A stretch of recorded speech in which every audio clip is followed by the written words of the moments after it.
is at what point do you give beta readers your book? Is it after the professional editing and polishing? This is a great question. And the first thing I would have you think about is what is the purpose that you want your beta readers to fulfill? Because, and I'll tell you my purpose. So for me, the beta readers are the people between my editing and the professional editing. So they're that stop point between the two that allows me to actually have my audience, have people who read my genre, who care about like the things that I'm writing about, have them read the book so that I can find out what's working and what is not working. And because I pick beta readers that are good at grammar, that some of them are teachers, they are also good at picking up some of the errors.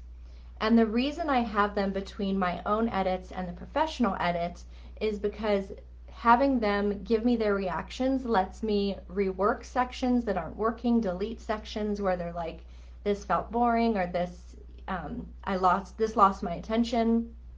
And then because they're also catching some of the smaller edits, it also means I'm going to save time with the professional editor that I'm paying.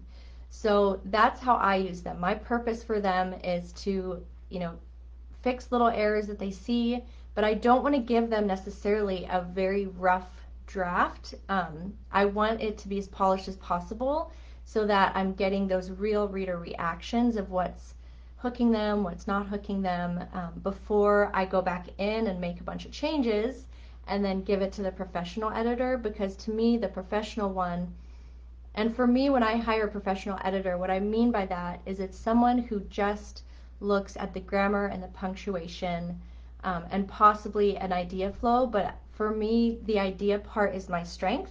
So I'm really just looking for someone to fine tune the sentence structure, the commas, the grammar things that are easy to overlook. Now, there's different kinds of editing, and this is a good thing to differentiate. So there is content editing, which is more the ideas and the flow of the story, the character development. And then there's that kind of line by line proofreading editing, which is making sure there's no actual mistakes, not necessarily the content. And so that's something to determine as well, because depending on where you are in your story, you may need someone to come in with more of the content and like the story, the flow, what needs to be deleted, it's too long, I need to shorten it.